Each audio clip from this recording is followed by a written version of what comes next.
Hey, beautiful souls.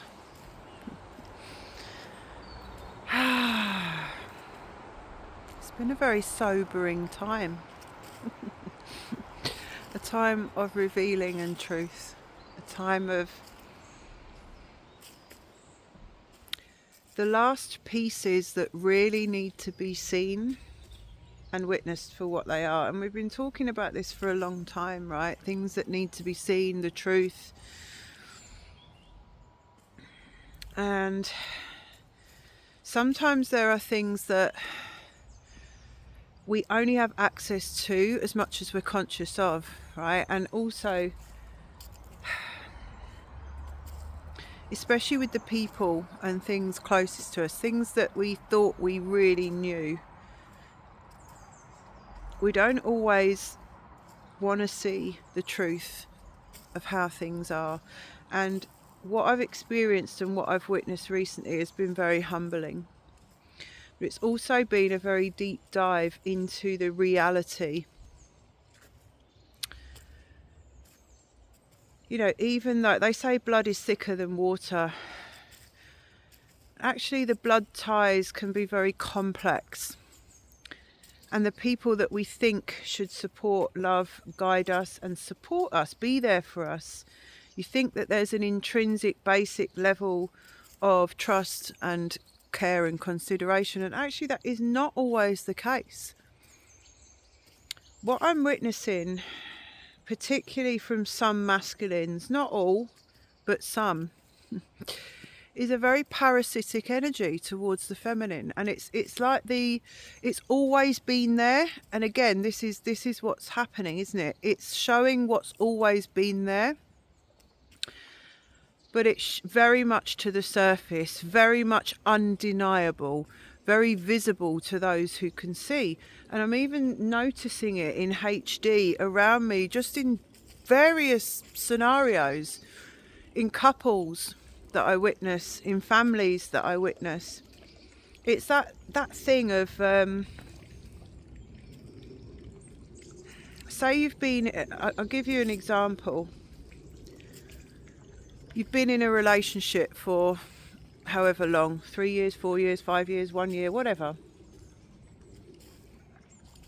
And you think it's a certain way. A lot of women they base a whole life sometimes on best case scenario, on what we know someone's capable of. In other words, I see the best in people and that's what I'm going for, that's what I invest in, and that's a beautiful quality, right? But we base a whole life, all of our energy, effort, everything into what we think people are, who we want people to be. And then deep down there's the signs. The signs are always there. When we look back as well, when the shit hits the fan and we look back and we're like, oh yeah, actually I have seen that before. But we make excuses continually for people, and then something happens, or the truth starts coming out, or the universe just serves up the divine justice, and people reach a point where they're like, oh, actually, I don't think this relationship is right for me anymore. I'm not happy. It's not fulfilling me. I think I need to move on. And then, in this example, you kind of turn around to that man and say, we're done. This isn't making me happy. And then the man turns around and says, well, fuck you. You're a piece of shit, blah, blah, blah. And basically, it's what I'm trying to say is the scenario where when you get to the point where you speak your truth and say how you really feel and try to end something. In other words, you cut the supply, you pull back your energy, you pull back your resources, you're leaving, you're going, you're taking yourself with you. They can't feed off you anymore. You really see the truth in who someone is. All the nastiness comes out, the spite, the hatred, and you think, oh my God, you really see someone for who they are, right? Well, the point is that that person that you see in that moment has always been there. I mean, I'm not saying that people don't ever really love you, because they love to the best of their capacity. But what I am saying is, a lot of us have been living in situations where that simmering resentment, bitterness, misunderstanding, spite, hatred, it's always been there. But we've been making excuses for it. We've been pretending that it's different to what it is. All of these energies now, these situations, it all has to stop. It has to be resolved. This year is the turning point, but it's not necessarily going to be what people expect. For people who refuse to make a different choice, it's going to cause great suffering. I mean, we think it's already started. How many people do you speak to who are in crisis, illness, some type of thing that's out of their control, and they're really suffering, really upset, mental health crisis, all this stuff that's going on? It's because we are being asked to make a different choice. It's not sent to make us suffer. It's sent to show us where we're not in alignment. It's sent to show us where we're still not free, where we're still not being true to ourselves. We're not living free and true to ourselves. We're living with people who don't, frankly, deserve us or deserve to be in our energy. People who don't reciprocate us, who have these simmering resentments against us, towards us. The pattern of men taking from women, the masculine, parasitically feeding off the feminine. However you want to take that. It's not always about men and women. It's a paradigm power over model that's been going on in this world for eons. And whether in male or female bodies, that's what's happening. That's what has been happening, and it's still happening. And everywhere where it is and exists within us and around us is being exposed, being shown. Are you still going to put up with it? You're still going to sit there and take it and wonder why there's suffering? Wonder why it's unbearable? We're being asked to choose differently, to move, to make a move, knowing, right, that's the truth. And I've really always known it, felt it, seen it, but I've not wanted to admit it. And now I have admitted it. Am I still going to sit in it and wonder why it's suffering? The universe is delivering divine justice for all who wish to see, and people will suffer if you're not going to move differently, if you're not going to move in the direction of your highest expression, of your highest truth, of what your heart shows you and tells you that that's what you're on this planet to do. Fuck what other people think, because it doesn't matter. How much longer are we going to give our power away to other people's opinions when they don't even have our best interests at heart? The feminine has given herself away for too long, and that's why self-abandonment is one of the biggest wounds. And a lot of us are being asked to look at where we are still leaking our power out, where we are giving ourselves away to things, people, spaces, situations, jobs that don't fucking deserve it, because all they're doing is feeding. How much longer can we allow ourselves to be a food source for masculines, particularly people who do not deserve to be in your beautiful light heart presence? The second that we stand up and remove consent, take back dominion over your mind, your emotions, over your life, your space, your path, your body, then it can no longer feed. I rebuke consent on all levels, because the power of your consciousness is what is needed to do that. Knowing who you are and standing for that irrevocably, without apology. Until we do that, it's just going to continue, and I promise you the suffering will get so unbearable And this is what squeezes us to make the move. The suffering, it becomes unbearable to the point where we don't really have a choice because everything's uncomfortable.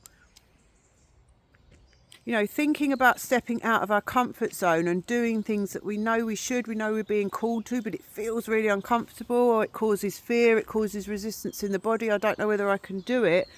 No, that's one level of discomfort, but it's going to become that uncomfortable and unbearable to stay being fucking parasitically harvested by those around you.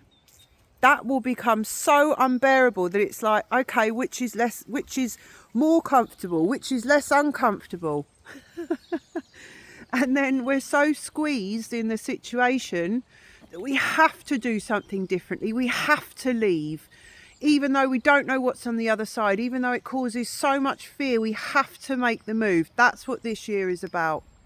That's what the energy of the fire, the horse, is about. The movement of the horse. It's not just going to come and sweep us up and everything's fine. It's going to squeeze you until it's so fucking unbearable, you have to make the move. And when you do, it's not suddenly going to solve everything, but what will happen is it will open up a new space. And that's what it's all about. Moving in the direction of spaciousness, of what expands rather than contracts.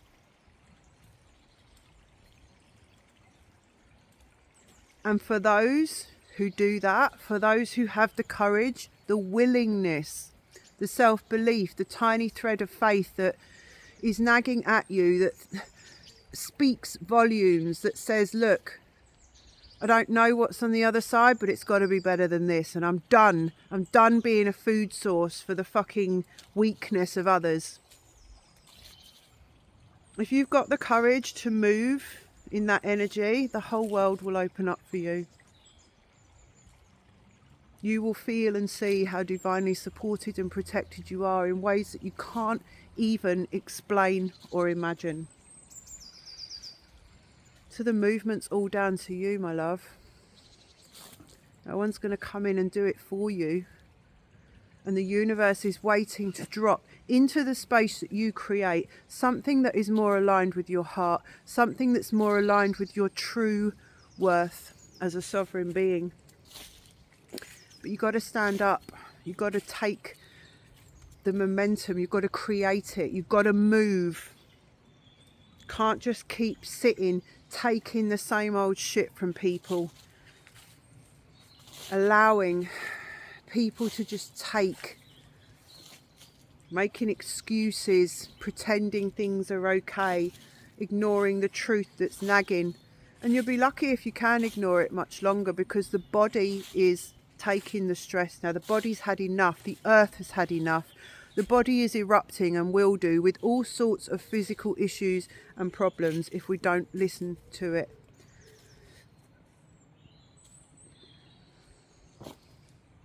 But there's nothing to fear, you know, there is nothing to fear, provided we meet the challenges with open heart, with a higher perspective, and with that certainty and true knowledge of who we truly fucking are. And what we're available for or not. So there's new decisions that need to be made. So I'm sending you so much love. I'm grateful for each and every one of you, for your sacred heart, and for the awakening that's happening within humanity. You know, and for your courage and willingness to step outside the comfort zone and really do, you know, what's necessary, and take the opportunities that you can feel in your heart. One step at a time. Just know your worth and stand for that. So thank you for being here. Thank you for receiving. Hit the like, subscribe. It helps me to get messages out to more people who may be stuck in their own head, uptight. We can't be stuck in our own mind anymore. We're all in this together. We're all going through our own version of the same stuff. So we need to share, and you need to share. You need to share your truth, share your voice, share your light. That's what you came here for. That's what the ancestors wish, to hear your voice, share your voice. What is true for you, your authenticity, your integrity, what matters to you, what matters to this earth. We are here to stand for the earth and what is right and true and good. So thank you. I love you. Mushkiata. Until next time.